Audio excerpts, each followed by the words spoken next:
नमस्कार, मैं हूं जर्नलिस्ट राजन।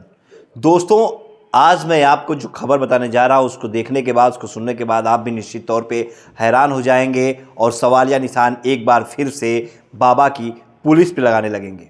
जी हां, आपने देखा कि अनुराग केस में एक पत्रकार किस तरह से बड़ी शिद्दत के साथ उस परिवार के साथ खड़ा था, उस परिवार के हर खबर को कवरेज कर रहा था। पहले दिन से ही वह पत्रकार जो है इस कवरेज पे लगा हुआ था कि अनुराग के परिवार को इंसाफ किस कदर दिलाया जाए, चाहे वो हत्यारे लालता का मकान को लेकर के हो, चाहे वो उसके अतिक्रमण को लेकर हो, चाहे वो रमेश का जो साम्राज्य जो खौफ गांव में बरकरार था उसको लेकर के हो। हर एक एक पल की रिपोर्टिंग उस शख्स ने की, चाहे गगन यादव के आने का हो या फिर धनंजय सिंह को लेकर के हो, सारी खबरों को उसने कवरेज किया। जी हाँ, हम बात कर रहे हैं आदित्य मिश्रा की।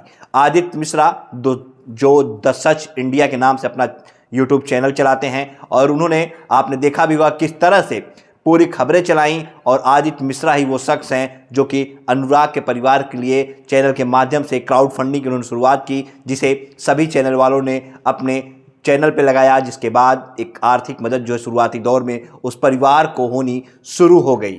तो आदित्य मिश्रा को हर शख्स जानता है और यहाँ तक कि कबरुद्दीनपुर गांव में या फिर आसपास के क्षेत्र में भी सभी लोग आदित्य मिश्रा को इस कदर पहचान गए थे कि आदित्य मिश्रा वो शख्स हैं जो कि अनुराग के परिवार के इंसाफ की लड़ाई खबरों के जरिए लड़ रहे हैं। चूंकि पत्रकार का एक दायित्व, एक कर्तव्य ये होता है कि कहीं पे भी कोई क्राइम हो रहा हो तो उस खबर को दिखाया जाए, कहीं पे भी सरकार से सवाल पूछना हो तो उस मुद्दे को उठाया जाए, सरकार से बिना डरे सवाल पूछा जाए, प्रशासन से पूछा जाए कि आप उस वक्त कहाँ थे जब ये क्राइम हो रही थी और इस क्राइम के बाद आखिर क्यों अभी तक परिवार को इंसाफ नहीं मिल रहा है, आखिर क्यों ऐसे मामलों में गिरफ्तारी नहीं हो रही है। खबरों को लेकर के सही तरीके से पत्रकारिता जो है वो आदित्य मिश्रा कर रहे थे। चूँकि आदित्य मिश्रा पत्रकारिता की पढ़ाई करने के बाद दिल्ली में कई चैनलों में बतौर एंकरिंग उन्होंने जो है काम किया।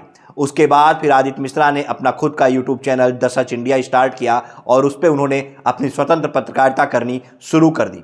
जौनपुर में अनुराग के केस को उठाकर सुर्खियों में आए आदित्य मिश्रा जब रायबरेली पहुंचते हैं और रायबरेली में जब वो सरेनी में हुए अतुल तिवारी हत्याकांड की खबर चलाने लगते हैं, इसके बाद ही आदित्य मिश्रा के खिलाफ जो है मुकदमा दर्ज कर लिया जाता है।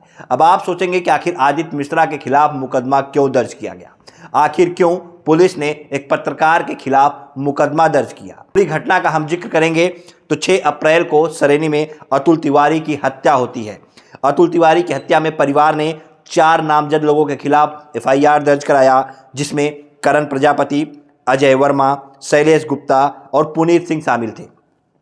3 आरोपी जो है वो गिरफ्तार कर लिए जाते हैं, करण प्रजापति, अजय वर्मा और शैलेश गुप्ता, जबकि पुनीत सिंह अरेस्ट नहीं हो पाता। जिसके बाद जो अतुल तिवारी का परिवार है, जो उनकी बहन है, वो लगातार रो रो करके सोशल मीडिया पे अपने वीडियो जारी करती है कि उसे इंसाफ नहीं मिल रहा है और जो मुख्य आरोपी है पुनीत सिंह, उसे गिरफ्तार नहीं किया जा रहा है। कहीं ना कहीं पुलिस उसे बचाने का काम कर रही है। ऐसे में पत्रकारिता का कर्तव्य निभाते हुए, धर्म निभाते हुए आदित्य मिश्रा उस खबर को कवरेज करते हैं और उस परिवार की आवाज़ को उसी तरह उठाते हैं जैसे उन्होंने जौनपुर के कबरुद्दीनपुर गांव में अनुराग यादव के परिवार की आवाज़ को उठाने का काम किया था।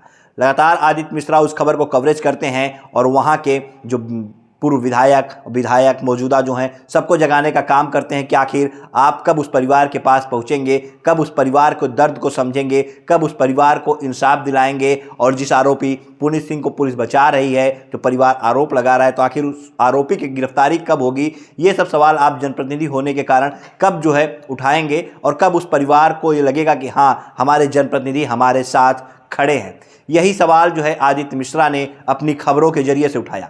इसी बीच 19 अप्रैल को जो एक आरोपी रहता है करण प्रजापति, उसके पिता धुनारी की जो है वो संदिग्ध परिस्थितियों में मौत हो जाती है।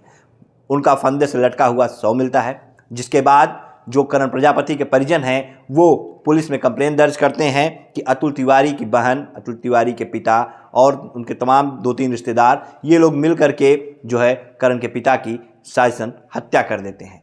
फिलहाल पुलिस उसे, सभी लोग जो है ये मान चल रहे थे कि हाँ, करण प्रजापति के पिता ने ये कदम खुद उठाया है। पोस्टमार्टम रिपोर्ट के बाद जो है सब मामला क्लियर होगा। लेकिन इसी बीच जो एफआईआर जो दर्ज कराई जाती है करण प्रजापति के परिवार की तरफ से, उसमें ये जिक्र किया जाता है कि अतुल तिवारी के पिता हत्या की, लेकिन इसकी एक वजह आदित्य मिश्रा की गलत खबरें चलाए जाने की वजह से ये पूरा कांड हुआ। अब सवाल ये उठता है कि आदित्य मिश्रा ने आखिर ऐसी कौन सी गलत खबर चला दी जो कि इतना बड़ा कांड हो गया।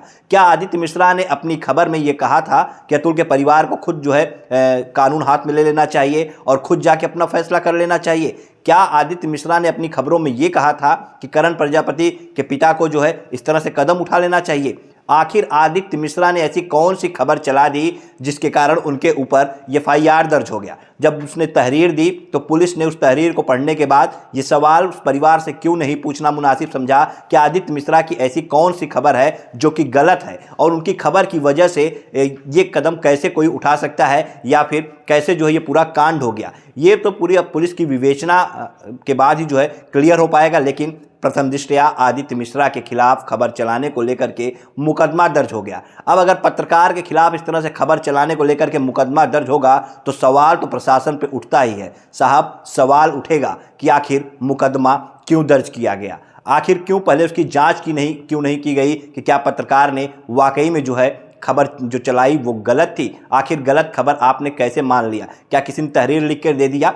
तमाम ऐसे मामले होते हैं, बड़े बड़े क्राइम होते हैं, उसमें सारे टीवी चैनल्स पे अखबारों में खबरें चलती हैं। अब अगर वो खबरें छपती हैं कि हाँ फलाने के बेटे ने ये हत्या की है, इस क्राइम को अंजाम दिया है, और उसके परिवार के लोग अगर उस खबर को पढ़ने के बाद अगर वो कोई गलत कदम उठा लें तो क्या उस संस्थान के खिलाफ आप मुकदमा दर्ज कर देंगे? उस पत्रकार के खिलाफ आप मुकदमा दर्ज कर देंगे कि आपने ये खबर, आपकी खबर चलाने की वजह से ये कांड हो गया? आखिर क्यों? ये सवाल पुलिस ने नहीं पूछा।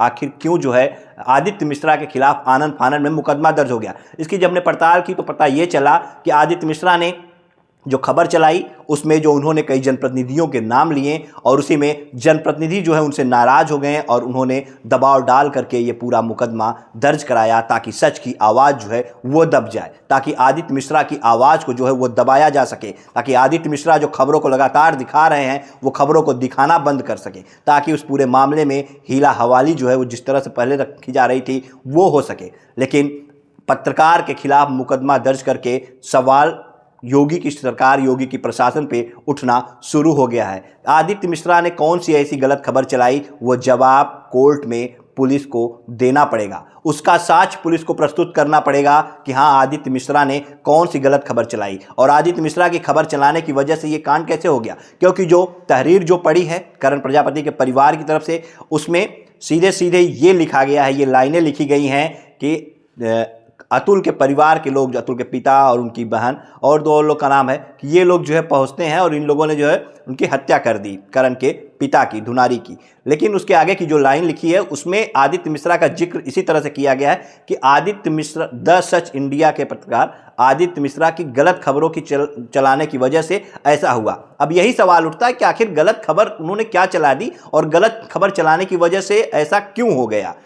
मैंने जो पहले कहा वही कि क्या आदित्य मिश्रा ने ये कहा अतुल तिवारी के परिवार से किसी खबर में कि आप कानून हाथ में ले लीजिए, प्रशासन आपका साथ नहीं दे रहा है, आप खुद फैसला कीजिए? क्या आदित्य मिश्रा ने खबर में ये कहा कि करण प्रजापति के पिता को गलत कदम उठा लेना चाहिए क्योंकि उनके बेटे ने इस तरह से अतुल तिवारी की हत्या की? आदित्य मिश्रा ने सिर्फ खबर चलाई थी और सिर्फ खबर चलाई थी, अपने पत्रकारिता के दायित्व को निभाया था। आदित्य मिश्रा ने सिर्फ जनप्रतिनिधियों से सवाल पूछा था कि आखिर आप उस परिवार से मिलने कब जाएंगे, आखिर आप उस परिवार को इंसाफ कब दिलाएंगे, आखिर वो जो बहन रो रो करके गुहार लगा रही है उसकी जो है मांगे कब पूरी होंगी, कब आप लोग ये भरोसा जताएंगे कि हाँ योगी आदित्यनाथ की सरकार है और ऐसे में ऐसे किसी हत्यारे को बख्शा नहीं जाएगा, कब जो है पूरा अमला जो है उसके साथ खड़ा होगा। लेकिन यहाँ तो साहब पत्रकार के ऊपर ही मुकदमा दर्ज हो जाता है। अब पत्रकार खबर को कैसे दिखाए? पत्रकारिता लोकतंत्र का चौथा स्तंभ मीडिया कही जाती है और लेकिन अब मीडिया की आवाज़ को ही दबाने का काम किया जा रहा है। फिलहाल आदित्य मिश्रा के खिलाफ रायबरेली में मुकदमा दर्ज हो गया है, लेकिन आदित्य मिश्रा के खिलाफ ये मुकदमा नहीं दर्ज हुआ है। ये तमाम उन पत्रकारों के खिलाफ मुकदमे दर्ज है, समझ जाइए, जो सच की लड़ाई लड़ते हैं, जो अपने चैनलों पे बेबाक निडर पत्रकारिता करते हैं। उनको ये समझ जाना चाहिए कि आप अगर सच्ची खबरों को दिखा रहे हैं तो तैयार रहिए कि आपके ऊपर भी कल मुकदमा हो सकता है। डरिए क्योंकि पुलिस आपके खिलाफ भी मुकदमा दर्ज कर सकती है।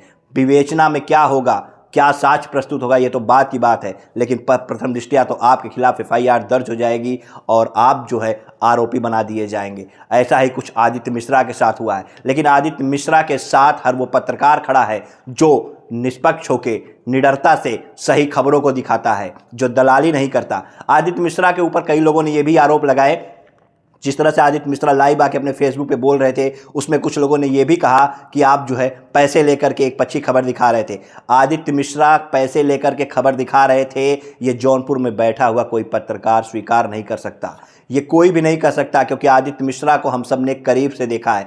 मैं राजन मिश्रा हूँ, जर्नलिस्ट राजन के नाम से अपना चैनल चलाता हूं। राजन मिश्रा हूं इसका मतलब ये नहीं कि आदित्य मिश्रा मेरे कोई रिश्तेदार है, मेरे कोई घर के हैं। आदित्य मिश्रा से मेरा रिश्ता खबरों को लेकर के जुड़ा, आदित्य मिश्रा से मेरी पहचान, आदित्य मिश्रा से मेरी पहली मुलाकात अनुराग यादव के घर पे हुई। अनुराग यादव के घर पे मैंने देखा कि रायबरेली से आकर के वो बंदा किस तरह से पत्रकारिता कर रहा है, किस तरह से उस परिवार के साथ खड़ा है। मुझे अच्छा लगा कि हाँ, एक पत्रकार है जो कि जिले में आकर के वो खबरों को दिखा रहा है और सच की लड़ाई को लड़ने में जो है मेरा साथ दे रहा है। इस खबरों के जरिए जो है अनुराग के परिवार को इंसाफ दिलाने के लिए खड़ा है। तो आदित्य मिश्रा से मेरी मुलाकात वही उसी समय हुई थी। मैंने देखा कि आदित्य मिश्रा ने इस बीच किसी से किसी तरह की पैसे की लेन देन की खबर की कोई बात नहीं की कि हाँ आप पैसे दे दीजिए तो आपकी खबर दिखा दूंगा। तो ये सवाल, ये जो आरोप लगते हैं, इसे तो मैं एक सिरे से खारिज करता हूं कि आदित्य मिश्रा ने पैसे लेकर के खबर दिखाई होगी। और पैसे लेकर के खबर, उसमें क्या दिखाना? अतुल तिवारी की हत्या होती है और हत्या में जिसके खिलाफ मुकदमा दर्ज होता है, क्या उसके खिलाफ आप पैसे लेकर के खबर चलाएंगे? अगर आप पैसे लेकर के जो है उसमें खबर दिखाएंगे तो पत्रकारिता आपकी हो चुकी। एक आवाज आदित्य मिश्रा ने उठाई खबर दिखा करके कि आरोपियों की गिरफ्तारी कब होगी, जो आरोपी पुनीत सिंह बचा हुआ है उसे कब अरेस्ट किया जाएगा, पुलिस कब उसके खिलाफ सख्त कार्रवाई करेगी। लेकिन पुलिस को जैसे ही मौका मिला वैसे ही पुलिस ने आदित्य मिश्रा को ही रगड़ दिया। तो आवाज़ उठाएंगे तो रगड़ दिए जाएंगे। डर जाइए आप, क्योंकि आप पत्रकार हैं और उत्तर प्रदेश ही नहीं, अब हिंदुस्तान में पत्रकारों को लगता है कि जैसे दब करके पत्रकारिता करनी पड़ेगी, खास करके उन लोगों को जो कि हम जैसे सोशल मीडिया पे खबरों को दिखाते हैं, सोशल मीडिया पे खबरों को चलाते हैं। आजकल तो संस्थानों के जो पत्रकार हैं उनके ऊपर भी मुकदमे दर्ज हो जाते हैं। तो ऐसे में ये आवाज़ आदित्य मिश्रा ने जो उठाई, वो हमें लगता है कि उनकी आवाज़ उठाना, उनकी खबर दिखाना पूरी तरह से सही था, कोई गलत नहीं था, क्योंकि आदित्य मिश्रा ने अतुल तिवारी के परिवार को इंसाफ दिलाने के लिए आवाज़ उठाई। लेकिन जिस तरह से तहरीर उनके खिलाफ पड़ी, फिर वही कहूँगा कि आदित्य मिश्रा की गलत खबर दिखाने की वजह से ये पूरा कांड हो गया। तो सवाल वही उठेगा कि आखिर आदित्य मिश्रा ने गलत खबर कौन सी दिखाई? वो खबर कहाँ है जो गलत खबर चली? और गलत खबर में आदित्य मिश्रा ने ऐसा क्या कह दिया? क्या जनप्रतिनिधि सवाल पूछ लेना वो गलत हो गया? तमाम सवाल उठते हैं साहब, और सवाल उठते रहेंगे और तब तक उठते रहेंगे जब तक कि ये पूरा मामला जो है ख़त्म नहीं हो जाता, जब तक कि पुलिस ये बता नहीं देती कि आखिर आदित्य मिश्रा ने कौन सी गलत खबर चलाई, जब तक कि इस पूरे मामले में निष्पक्ष जांच नहीं हो जाती। फिलहाल आपको क्या लगता है, आप क्या सोचते हैं? अपनी राय हमें कमेंट बॉक्स में ज़रूर दीजिएगा।